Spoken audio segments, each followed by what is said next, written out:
Oh, that was a good one. That was a good one. That was a good win. Broadcasting to you live from the Orion Spiral Arm of the Milky Way Galaxy, the solar system planet Earth, North America, the United States of America, no longer California, Los Angeles to be pseudo-specific. My name is BrianEngelman. Today is Monday, September 22nd, 2025, and this right here is going to be Strictly Browns. Strictly Browns here on the New American Media Network. Let's go ahead and pull up the logo right there. Strictly Browns is a division of the Unhappy Hour Sports Show. Did you know that? Did you know? Well, if you don't know, now you know. You know, I've been doing shows for 14 years. 14 years of this stuff, and I can't tell you how many times I have put the headline, the tagline, the phrase on this program saying, Browns snatch defeat from the jaws of victory. Because usually what you hear is, so-and-so snatches victory from the jaws of defeat. You were almost out, but then you got it last second. And the Cleveland Browns have suffered a tremendously horrible fate on far too many occasions. Our fan base is too good of a group of people to deserve what we've had to subject ourselves to. What we've been subjected to has been atrocious. You know, there's moments in our lives where we might question the existence of a God, a supreme being, a architect of the universe, a force that rights wrongs, something omnipresent, something that cares about us. You know, whether that's pie in the sky or wishful thinking, that's fine. I totally understand your perspective on that. But we have, as a Browns, by the way, check out this shirt. How cool is this? It's the elf. It's the Cavalier sword. It's the Indian's feather. And it's the brownie elf. It's one of my favorite shirts. Wearing it in appreciation. Worn during the live stream yesterday, put back on again for this. Because it's lucky. And the Browns got lucky. No, they didn't. The Browns freaking earned it. Let's talk about it. The Cleveland Browns defense was out of its mind talented. They have been all season, and they are now. We are you can pull up all the statistics that you want. What do we hold Derrick Henry to? What do we hold Cincinnati rushing to? They had like one first drive where they rushed out. They had several nice running plays and scored on that first drive. Not much else. And yeah, the Browns defense did give up 41 points to the Ravens. By the way, Ravens are a legit Super Bowl contender. That program has been 30 years since they stole our franchise. 30 years since they stole our team and took it to Baltimore. And they've been pretty much right at the top. Haven't they won twice? Or have they only won one Super Bowl? Only one with Flacco, right? They've been one of the top 5, top 10 teams in the NFL consistently since they arrived. The Browns defense played tough for that whole first half, and they got worn out. They were on the field the whole game. And unfortunately, you're seeing a lot of the same character traits, same characteristics of this team with our offense. Kind of anemic.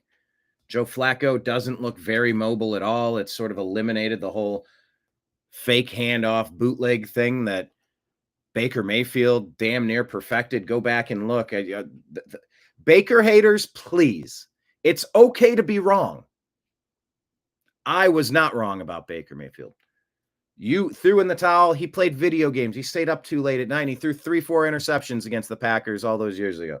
He deserves to go. He's trash. No, we shouldn't waste our money and sign him. No, we should get Deshaun Watson. He's a top 3 quarterback. Just please.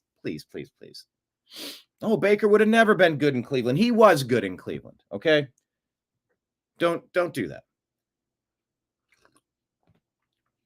But that is the type of play Kevin Stefanski likes to run. He likes to do the handoff and then the fake handoff bootleg.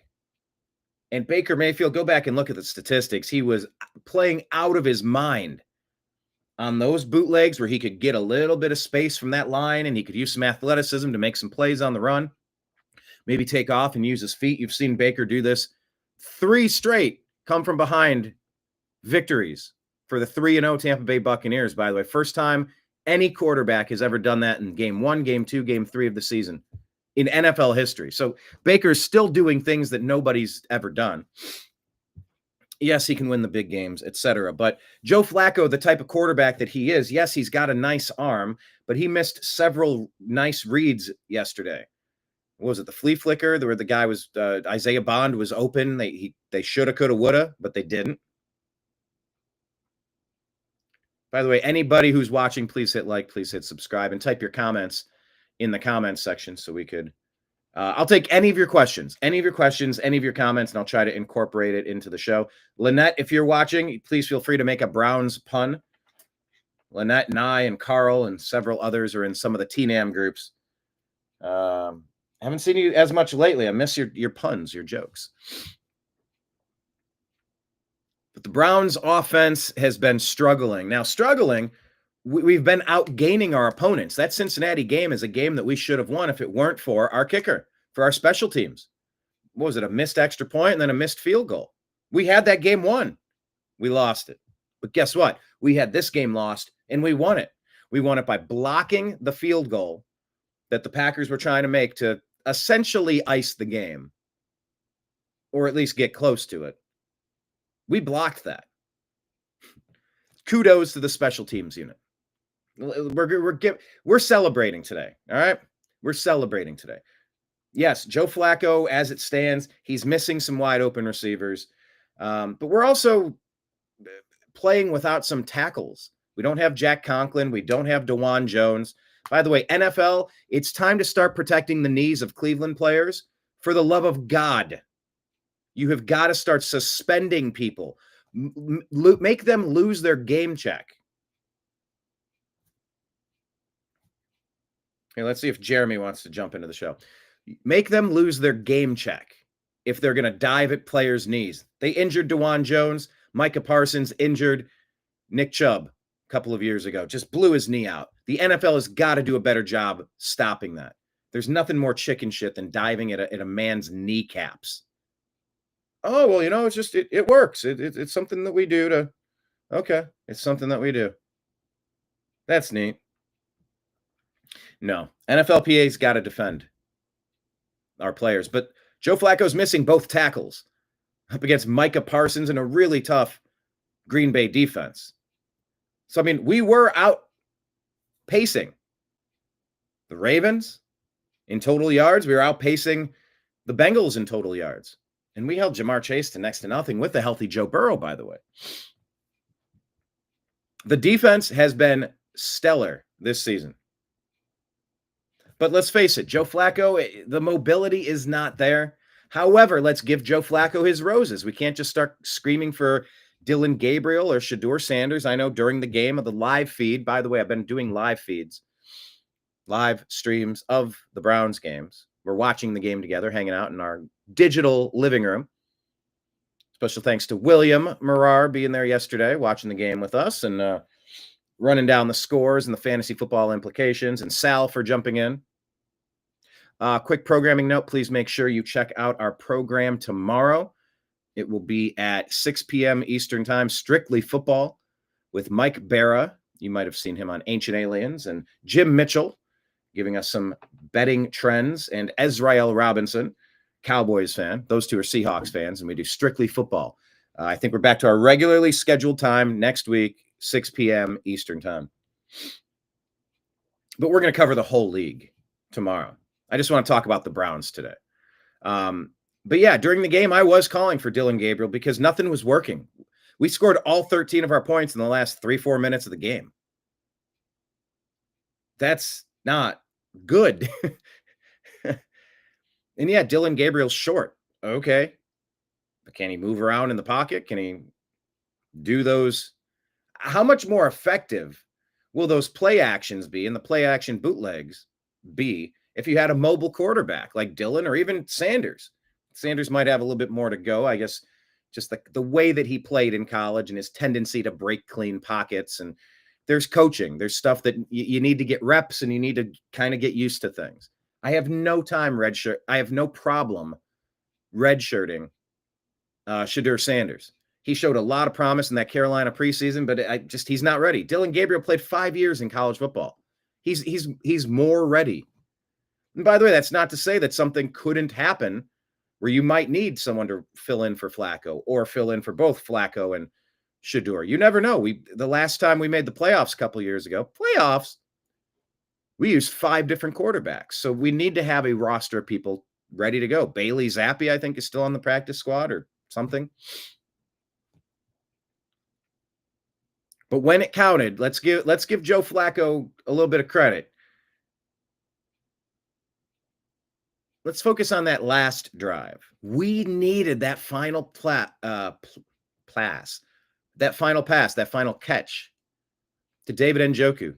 Zipped it by Flacco right over the middle. Njoku bowled forward, got those couple extra yards.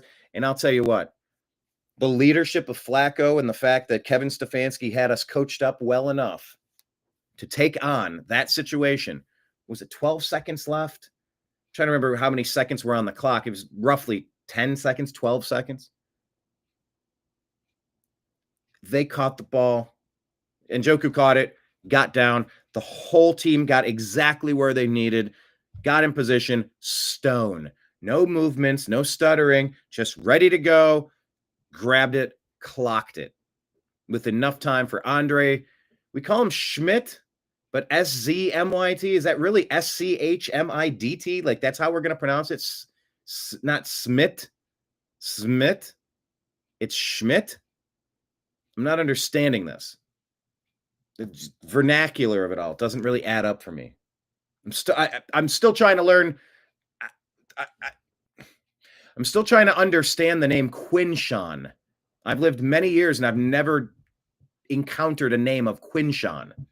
So please, why are we doing Schmidt spelled completely differently? Anyway, the Browns gave him time to redeem himself. And you know what? Judge not lest ye be judged. He who is without sin cast the first stone. Go ahead. Have at it. Hello, Trash Panda, by the way, checking in from Texas. Ooh-wee. Ooh-wee. Your teams are struggling right now. Texans are 0-3. Isn't Dallas 0-3? But kudos to all sorts of. By the way, okay, so I love the redemption arc of Andre. I'll call him Schmidt, I guess. I'll change it again. I'm like Smith. I don't know. Maybe that was an Ellis Island thing. You came over and like, what's your name? I'm going to spell it like this. I don't know why it's pronounced Schmidt, though. But look, the redemption arc. Nobody's perfect. Was I calling to cut the kicker after the game one, a winnable game? The Browns could be 2-1. So we snatched defeat from the jaws of victory against the Bengals and gave us week 1 loss. We snatched a victory from the jaws of defeat against the Packers, which gave us a week 3 win. So maybe they wash out. We legitimately got beat by the Ravens, who were a better team that day. We could be 2-1. I want to think that way because I don't go into this thinking, oh, we're going to have a terrible season. See if Tony wants to come in and add a thought or a comment or question. Yeah, if anybody, I'm streaming on this because when I stream through Facebook, sometimes people don't see it. I don't get it. I'm streaming to 9 different channels right now. But Facebook doesn't often show when we're broadcasting. Yeah, if anybody wants to jump in, just let me know. I'm checking the screen here to see if I can invite people. You're all more than welcome to join, by the way. I want to give out flowers. Look, our kicker, He screwed up. And he's a young kid. Was he 23, 24? Number 25 is his number. I know because I was trying for about 40 minutes to get Grok to give me uh, an image, and it failed. I wasted a half hour trying to make that happen. Oh, let's see if Justin has a thought on the game. Redemption arc. That kick, 55-yarder. That I saw on X. Let me go to X real quick. Let me switch to the Unhappy Hour Sports Show and let's just buzz through some stuff. I can't show video. But let's go to the profile because there's some statistics. Yeah, Travion Henderson, by the way, on the Patriots, sitting behind Ramondre Stevenson, who has 2 more fumbles, and they still won't let him play. You got to give the ball to Travion Henderson. He's an absolute home run hitter. Why draft him if you're going to just sit him on the bench? Get him in the game. But my understanding, and I'm going to get to it, I'm going to scroll to it. The longest walk-off field goal in Cleveland Browns history was yesterday, the 55-yarder that Andre Schmidt hit. It's a Schmidt hit. That's pretty awesome. So here's a question of the day, a QOTD. Did the Browns win the game yesterday, or did the Packers lose the game yesterday? Vote on it in our poll. We're on X at @theunhappyhour_. Also a question here in the poll. Who would you start against the Lions next week? Would you start Joe Flacco or Dylan Gabriel? I mean, on some level, something's got to give.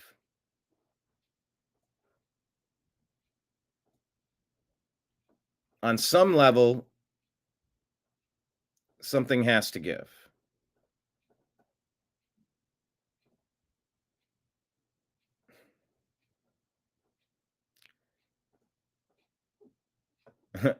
All of your teams suck.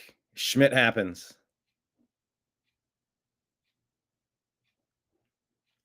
Question of the day. No idea. Question of the day. Still no idea.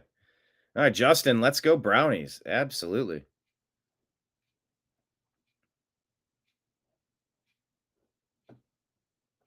So the 55-yarder, I don't know. I don't know what to do at quarterback. Do you go with Flacco? Do you go with Gabriel? I think either one could be a fair decision at this point. The people that say, "Oh, if you go to Gabriel, you can't go back. It's just you don't want to." I don't know. I don't know. He's a 5th-year player. He's played at big programs. He knows how to play. And with our line being banged up the way it is, you almost want someone like a Baker Mayfield that can run out of those situations and keep the linebackers honest. Stretch the field a little bit. Flacco's he doesn't have great vision this year. Not really connecting with Judy.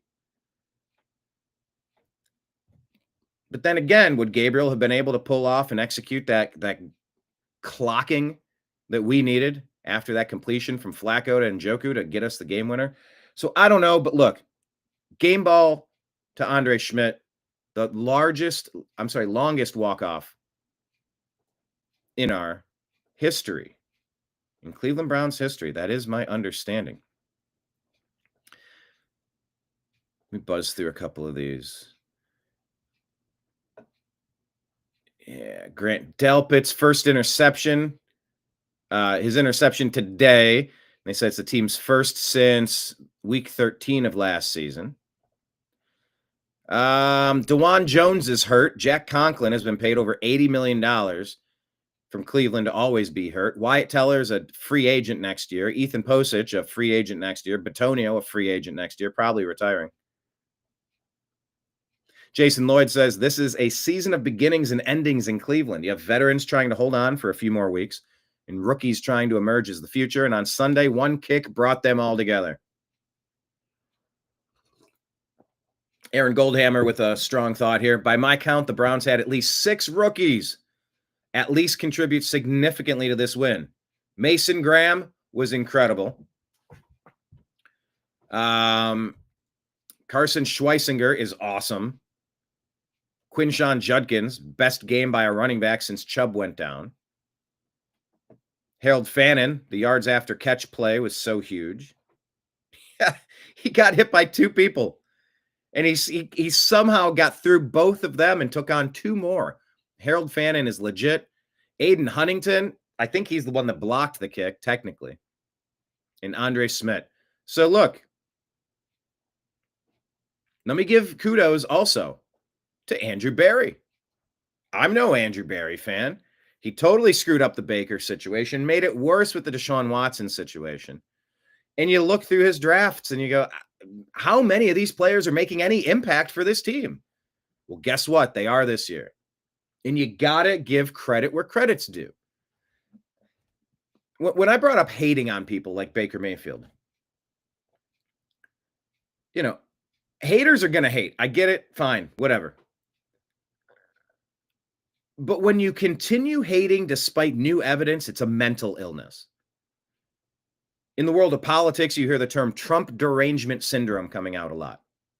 You're a strictly football show. Why would you bring up Trump? Well, he's colored orange, just like the name, well, the color, primary color of our team. Although yesterday it was brown. Okay, I'm making no sense here. But there's a derangement syndrome.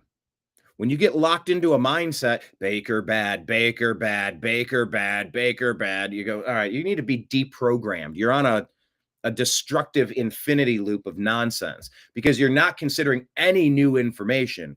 And it's a mental illness. I don't know what in our psyche of humanity has caused this to happen. But I'm going to say the same thing about Andrew Barry. For those of you who are suffering from Barry derangement syndrome, stop. Just stop. Give the guy his flowers today. He earned them today. Look at these rookies. Mason Graham, Carson Schlesinger, Quinshawn Judkins, Harold Fannin, Aiden Huntington, Andre Schmidt, and let's not forget, we have Jacksonville's first-round pick next year to get a high-ranking offensive lineman, perhaps.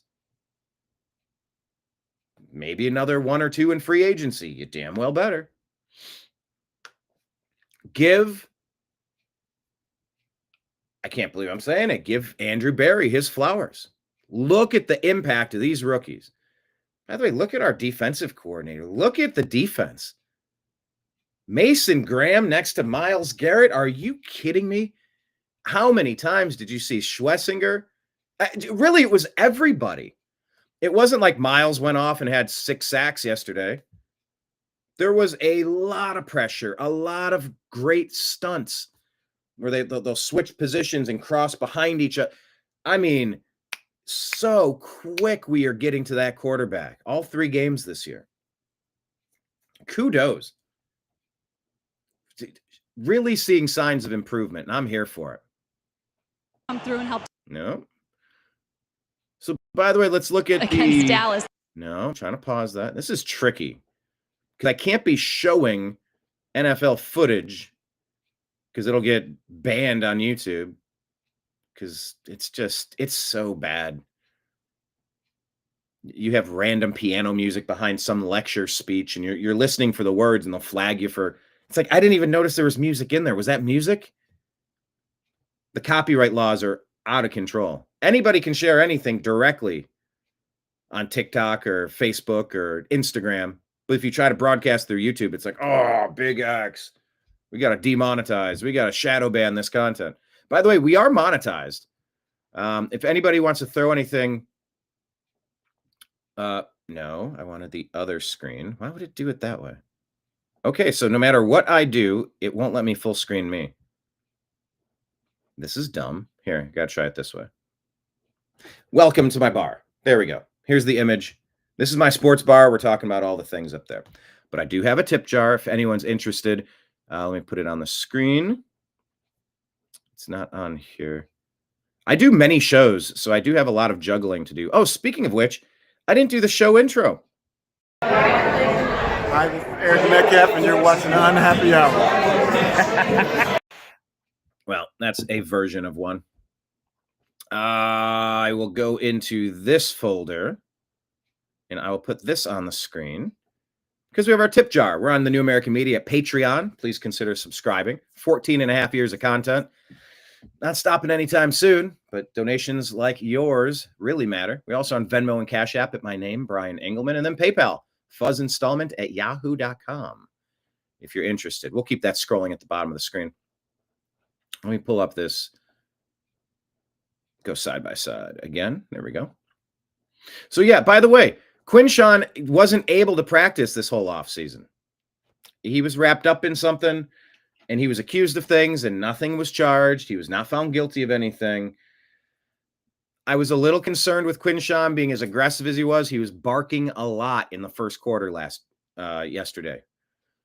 And I said out loud, I'm like, I don't like this at all. Like, keep your head about you. Keep your wits. Now, just because he wasn't charged with something doesn't mean something didn't occur. I wasn't there. I don't know, but we're all innocent unless we're proven otherwise. Okay? And we have to keep that energy. We have to keep that energy.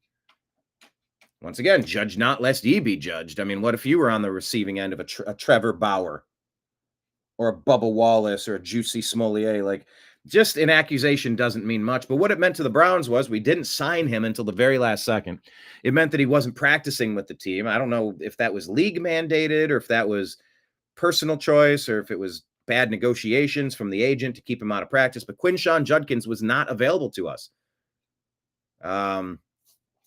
as we needed him. But look at what's happening. He is the rookie running back yardage leader across the NFL. We're talking about names like Bashal Tutin. Am I pronouncing that right? Travion Henderson. Henderson's the low rung on the totem pole here, on the Tutin pole. RJ Harvey, 80 yards. Cam Skataboo, 102. Bill Krosky Merritt, 125. O'Marion Hampton, 142. Ashton Gianti, 144. And Quinshawn Judkins is the rookie rushing yardage leader, and he didn't even play in game one. We hit on this pick. Now, we hope he's not hitting his girlfriend, and we hope that he's not going to get hit with a penalty flag for taunting or jarring or unsportsmanlike conduct. He's very fired up. But Quinshawn Judkins is legit, a real bell cow back. When he was taken, I was upset. Sort of, because I thought Travion Henderson was the better pick there. Now, time will tell, who knows, and situation matters. Patriots forever, even post Belichick, they keep doing this running back by committee thing instead of just picking your best guy and giving him 80% of the touches. Why are they splitting it? I don't fully understand it. A lot of running backs say like they don't even get warmed up until they're hit a bunch of times, and you get a feel for the flow of the game, and just you keep going, pop. And that's sort of what Quinshawn Judkins has done. There's been a lot of plays for no yards, couple of yards, not a lot, and then pop, 15, pop, 20-something. And you go, all right, I see it. The kid's got it.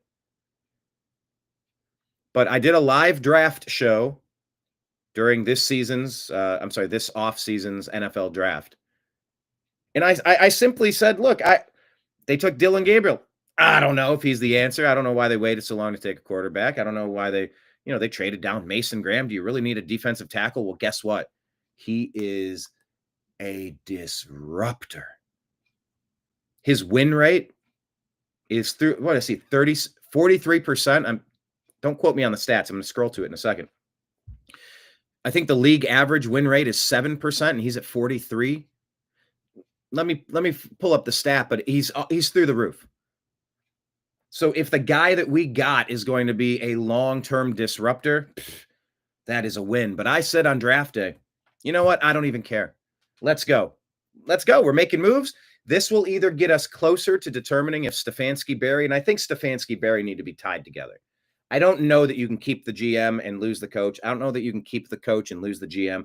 You guys both fumbled Baker Mayfield so bad. You had a very talented player that you couldn't find a way to make it work. Oh, it was all Baker. I have Baker derangement syndrome. Oh, he was a team cancer. Why? Why is that? Because Odell Beckham's dad put a little clip show together showing how his son wasn't running the right routes, meaning his quarterback didn't know where to throw it to him, so he wasn't throwing it because he didn't know where to expect him. And when you learn a playbook, 3-step drop, 5-step drop, 7-step drop, 1,000. It's all timing. And Beckham didn't do it right. So, yeah, Stefanski, he's the smartest guy in the room. He wasn't smart enough to bench Baker for his own good and say, kid, you're injured, get your surgery, and let's get you back for next season. Had that happened, maybe he would have been back next season. Baker was hard-headed. So what? Oh, no, I'm going to fault a player for wanting to fight through an injury. Okay, cool. Be the adult and sit him down for his own good and move on. Stefanski didn't do that, and it led to a mess with his Deshaun Watson contract and other stuff. So I don't know that you can ever unscramble the eggs of what Barry Stefanski have done to remove our ability to compete for a championship. And don't forget, in that COVID season, we were a helmet-to-helmet hit on Dirty Dan Sorensen to Hollywood Higgins away from winning that game. We lost by less than 7. That was a touchdown that was taken away. That ball would pop through the end zone. It should have been unsportsmanlike conduct, targeting. Dirty Dan Sorensen ejected from the game. Browns first and goal. You give it to Nick Chubb and you win that game. And you're playing the Bills. I think it was the Bills, right? In an AFC championship game to go to the Super Bowl and maybe win a Super Bowl. That was prime Nick Chubb, pre-prime Baker, but like sort of Baker in his prime. Because after Odell went down in that season, I mean, he was on fire, turning Hollywood Higgins into a superstar because he knew where to be on the routes. Myles Garrett, prime Myles Garrett. But let's be honest. Myles Garrett might be in his prime right now, playing the best he's ever played. Maybe that's a function of playing alongside the rest of the line, including Mason Graham. But we had a window right there, and we fumbled the bag. Chubb got injured. Baker moved on. Myles even wanted out in this offseason. I'm glad he didn't, because he's an absolute beast on the field. Darren is here. Darren. Oh, I don't see you watching. How are you watching, Darren? Are you watching? Let me pull up the comments. Darren's on YouTube. Okay, see, I would love to bring you in to the program. Which channel you watch? Let me try something. Not that Darren will, or that he can, or that this will allow you to, but there's the link. Can you click on that link? Can you copy and paste it if you wanted to join the show? Anybody that wants to, you can click the link, and I would love to get like your hot take, your quick take. Darren is saying, fire Stefanski.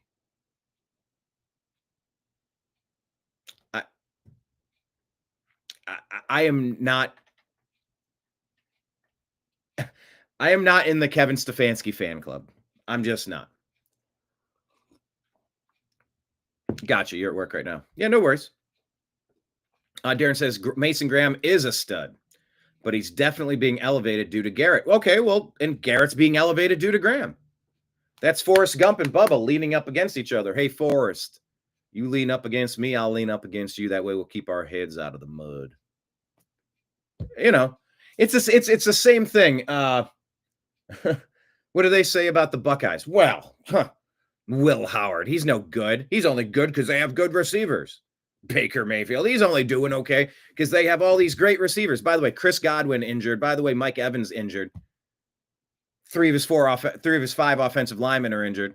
He's got Emeka Egbuka and Cade Otton.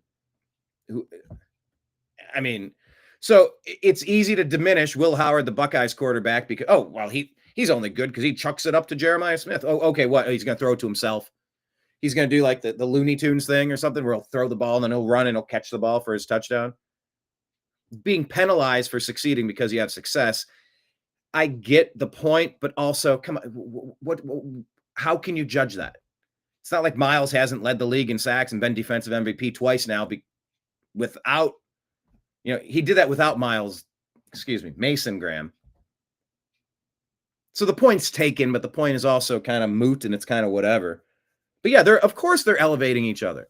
Anybody on the Patriots elevated each other because they had a program of excellence. They had an atmosphere of excellence. You look at the teams that consistently win, they consistently have an excellence attitude. They don't accept bullshit. They have to elevate. But yeah, I mean, I take your point. Mason is a stud for sure.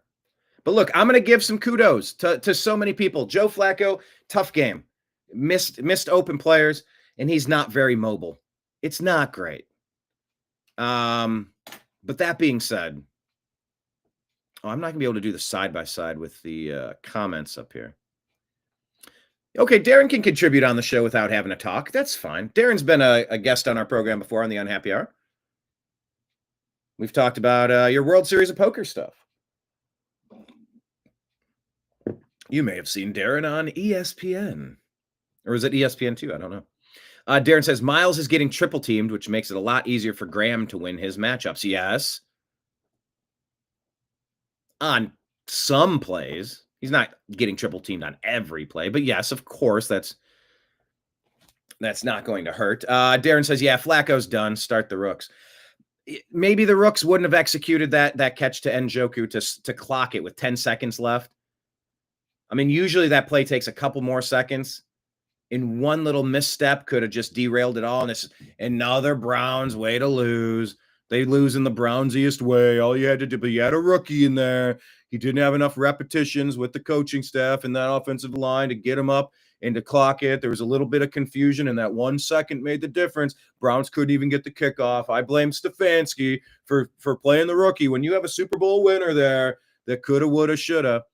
I mean, I know that's what sports media is. We're constantly playing the game, constantly trying to figure out who's to blame and who made the right decision. And it's fun. They call it Monday morning quarterbacking for a reason.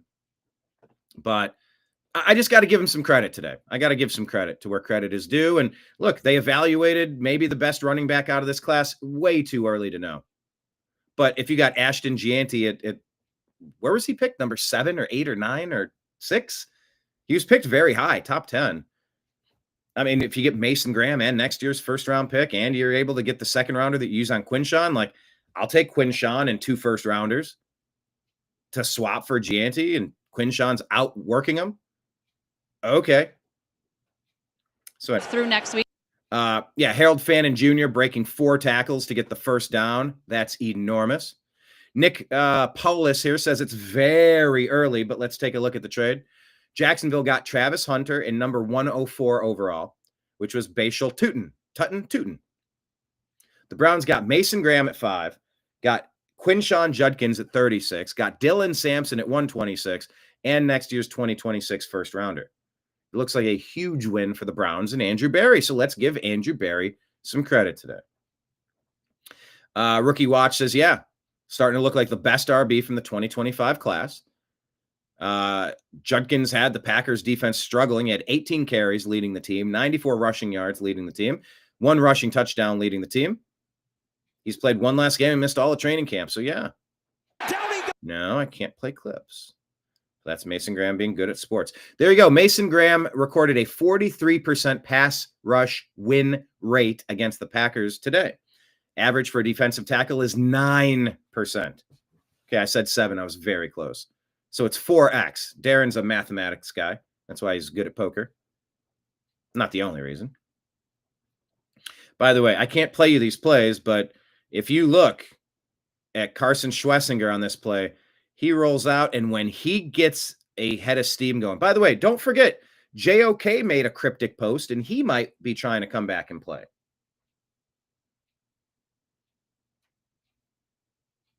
Could you imagine Carson Schlesinger and JOK, a healthy JOK playing? Woo! These guys are both heat-seeking missiles. They find a proper angle, and they accelerate into the play. They don't wait for contact. They make contact. That's what you want out of your linebacker. Oh, yeah, this is the same play. This is where Harold Fannin was bottled up, and then boom, he burst through both of those. Yes, it was Andrew Siciliano who reported Andre Schmidt's 55-yard game winner, the longest walk-off field goal in Browns history, per NFL research. And, of course, if you look at this image here, that is Myles Garrett with 3. It's a conga line trying to stop Myles Garrett. So how could you not let these guys feast, let the other boys battle?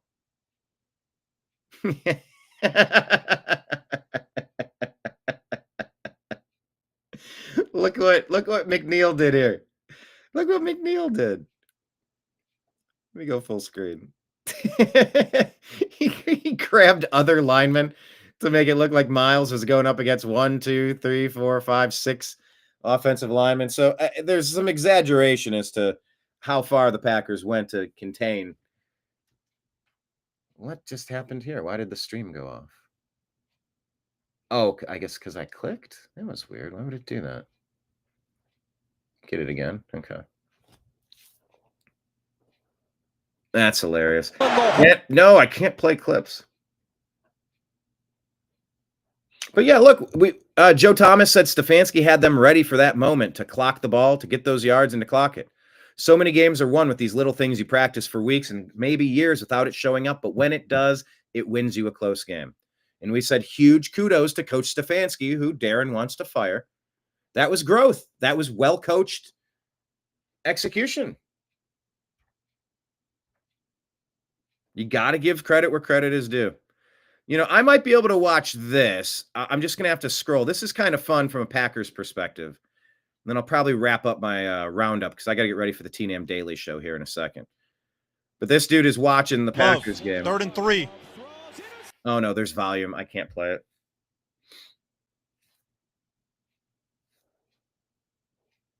Anyway, I don't even know if I can share any of this stuff. I hate doing the sports shows for this reason exactly.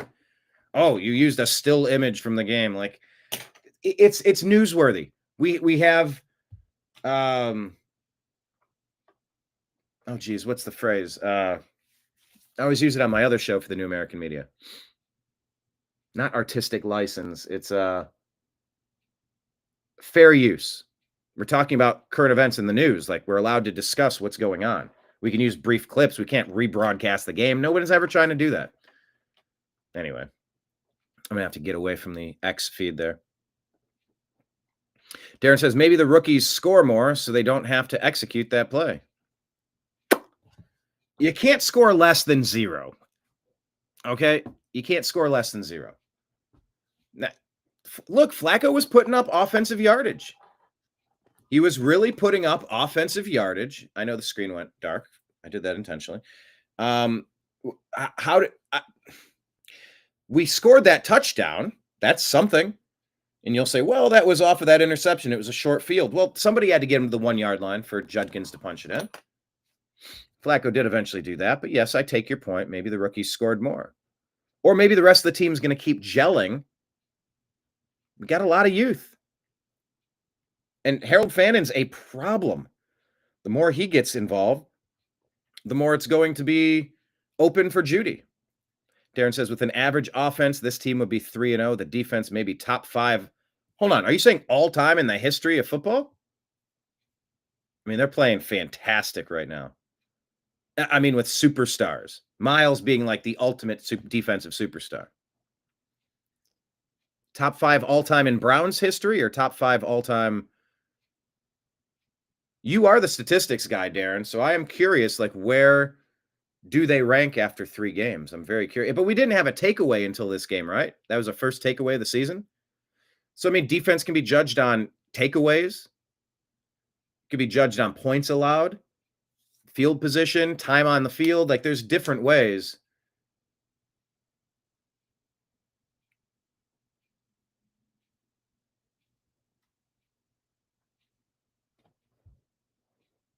There's different ways to evaluate it.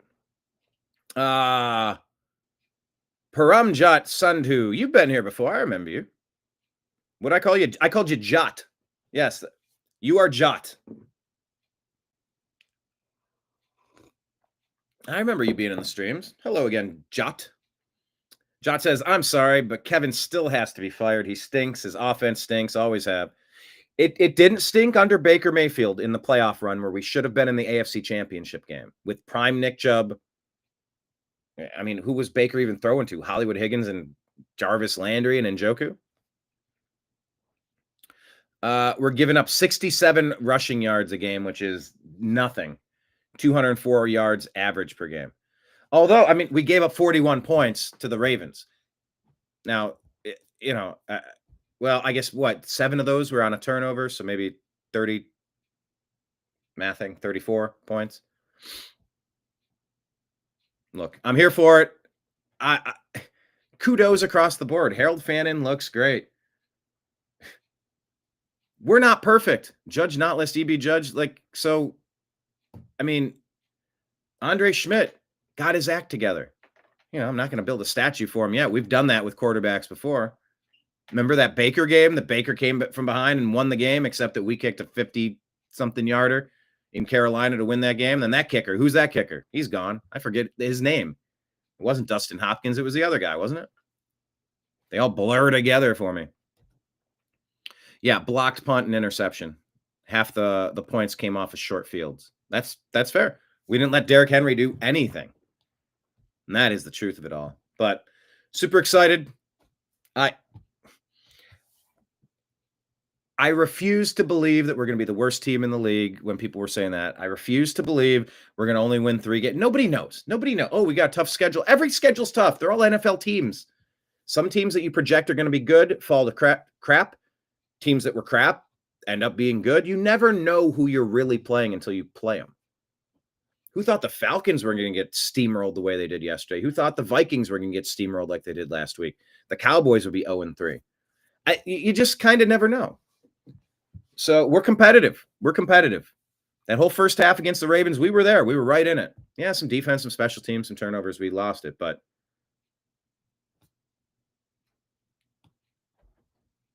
there we find ourselves. And we got our first win of the season. So let's celebrate. Let's have a good time with this. I'll unpack a little bit more of this tomorrow on Strictly Football. That'll be on at 6 p.m. Eastern Time.